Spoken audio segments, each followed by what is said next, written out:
Hello guys, welcome to study of education में आप सबका स्वागत है मेरे यूट्यूब चैनल में। तो प्लीज चैनल को सब्सक्राइब करें, वीडियो को लाइक शेयर कमेंट जरूर करें और मेरे व्हाट्सएप ग्रुप और टेलीग्राम ग्रुप सभी तक ज्वाइन नहीं किया तो आप लोग इस नंबर पर समझ कर आप सभी को ऐड कर दिया जाएगा। ठीक है गाइस, तो कल है 25 तारीख, तो आप सभी सॉरी कल है 26 तारीख, तो आप सभी का हिंदी और इंग्लिश का एग्जाम होने जाता है। ये हिंदी का ओरिजिनल पेपर है, तो आप लोग वीडियो को अंत तक जरूर देखें, अपने दोस्त को भी शेयर करें। गाइस, तो आप सभी को 30 ऑब्जेक्टिव बता दिया हूँ और सब्जेक्टिव भी बता रहा हूँ। तो सब्जेक्टिव का पहले क्वेश्चन बता देता हूँ, उसके बाद आंसर बताऊंगा। ठीक है, तो पहला क्वेश्चन क्या आ रहा है, निम्नलिखित में से किसी एक विषय पर निबंध लिखिए। तो पहला क्या है, वर्तमान में पशुओं की स्थिति। दूसरा क्या कर रहा है, मेरी अभिलाषा। तीसरा क्या कर रहा है, मेरी माँ। चौथा क्या कर रहा है, कलम का महत्व। तो ये गाइस, ये दोनों जो है ये बहुत महत्वपूर्ण है, तो आपको ये लिखना बहुत अच्छी बात है, मेरी माँ। ठीक है, क्वेश्चन नंबर 2 क्या कर रहा है, क्वेश्चन नंबर 2 कह रहा है किन्हीं निम्नलिखित में से किन्हीं 3 प्रश्नों के उत्तर दे। तो क्या पहला क्या कर रहा है, पाठ्य पुस्तक संकलित सजोबाई के द्वारा पद का भाव अर्थ लिखे। दूसरा क्या करा, भक्ति कवि क्या मीराबाई का जीवन परिचय दे। उसके बाद क्या, चित्रपाठ संगीत क्षेत्र लता अभिनेश सामग्री कैसे पठित है, उसका आधार पर उत्तर दे। उसके बाद 5वां कह रहा, पठित पाठ के आधार पर हो ची विधि के व्यक्तित्व की विशेषताएं बताए। उसके बाद 5 क्या करा, विश्लेषण अलंकार द्वारा उदाहरण सब परिभाषित करें। ठीक है, उसके बाद तीसरा कह रहा है क्या है, सप्रासंग व्याख्या करें। तो इसका क्या करें, 3 नासी बुद्ध बुद्धि बल विधा धन बहु बाड़ी छाई और अलस कुमति कलह अधियारी। तो गाइज इसका जो है, इसको आपको लिखना है अर्थ बनाकर। ठीक है, तो गाइज आप सभी को इसका आंसर बता देता हूँ। आप लोग मेरे अगर आंसर बताने से पहले आप सभी बताता हूँ, मेरे चैनल में न्यूज प्लीज चैनल को सब्सक्राइब करें, वीडियो को लाइक शेयर कमेंट जरूर करें और मेरे व्हाट्सएप ग्रुप टेलीग्राम ग्रुप से ज्वाइन होने के लिए आप लोग इस नंबर पर आप सभी को ऐड कर दिया जाएगा। ठीक है गाइज, तो आप सभी को हिंदी का ओरिजिनल का ऑब्जेक्टिव बता दीजिए, ओरिजिनल क्वेश्चन का और सब्जेक्टिव बता रहा हूँ। तो पहला क्वेश्चन क्या है, पहला क्वेश्चन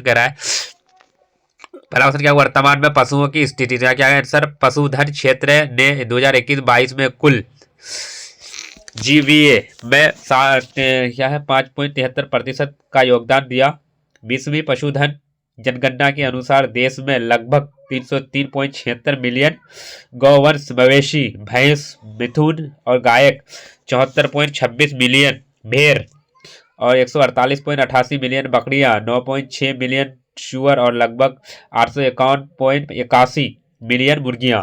ठीक है, क्वेश्चन नंबर 2 क्या कर रहा है, पाठ्य पुस्तक में संकलित सहजोबाई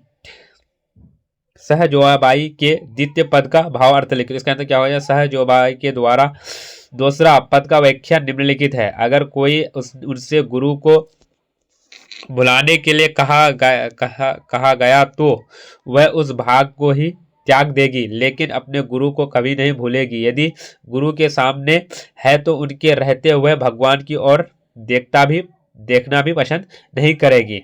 वास्तव में ईश्वर ने मेरा अपना तो ही मुझे सब छपा दिया है।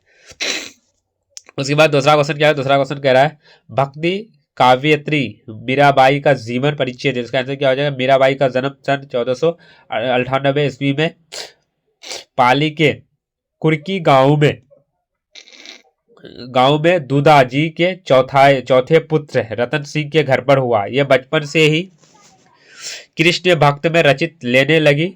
मीरा का विवाह मेवाड़ की सिसोदिया राज परिवार में हुआ। चित्तौड़गढ़ के महाराजा भोजराज उनके पति थे और मेवाड़ के महाराणा संगा के पुत्र थे। ठीक है, तो उसमें दूसरा का आंसर क्या कर रहा है,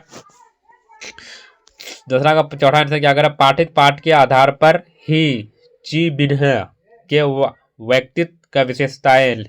इसका आंसर क्या होगा, वस्तु जो ची बिन्ह का एक महापुरुष थे, महामानव उनके व्यक्ति में उनके अनेक उच्च मानवीय गुणों का वास था। उनका व्यक्तित्व बड़ा ही प्रभावशाली था। वह सदा जीवन उच्च विचार से साक्षित प्रतिमूर्ति थे तथा अपना काम स्वयं करो और नीति पर चलते थे। उसके बाद तीसरा क्वेश्चन क्या कर रहा है, 3 नासी बुद्ध बल विधा धन बहु बारी छाई अब अलस कुप्ति कलह अधियाई। इसका पंक्ति क्या हो जाएगा गाइस, ये पंक्ति संत तुलसीदास के मनाशा या अन्य कविताओं से एक उद्धरण हो सकती है। इसका भाव अर्थ कुछ इस प्रकार है। तो इसका भावार्थ क्या हो जाएगा, तीन नासी बुद्ध बल विधा धन बहु बड़ी छाई अब अलस कुप्ति कलह अंधिया। हिंदी में अर्थ है, जो व्यक्ति अपने बुद्ध बल विधा और धन संपत्ति पर घमंड करता है तो वह बहुत अधिक भौतिक सुख संसाधनों से घिरा होता है और उनके ऊपर आलस्य मूर्खता और कलह और अंधकार छा जाता है। तो इसलिए गाइस अपने दौलत में घमंड नहीं करना चाहिए। तो गाइस अगर मेरे चैनल में न्यू है तो प्लीज चैनल को सब्सक्राइब करें, वीडियो को लाइक शेयर कमेंट जरूर करें और मेरे व्हाट्सएप ग्रुप और टेलीग्राम ग्रुप अभी तक ज्वाइन नहीं किया तो आप लोग इस नंबर पर ऐड कर दिया जाएगा। तो गाइस ये हिंदी का ओरिजिनल पेपर है, तो आप लोग वीडियो को ज़्यादा से ज़्यादा शेयर करें अपने दोस्तों में। तो गाइस मिलते हैं नेक्स्ट वीडियो में, जब तक के लिए bye bye all of you, thank you.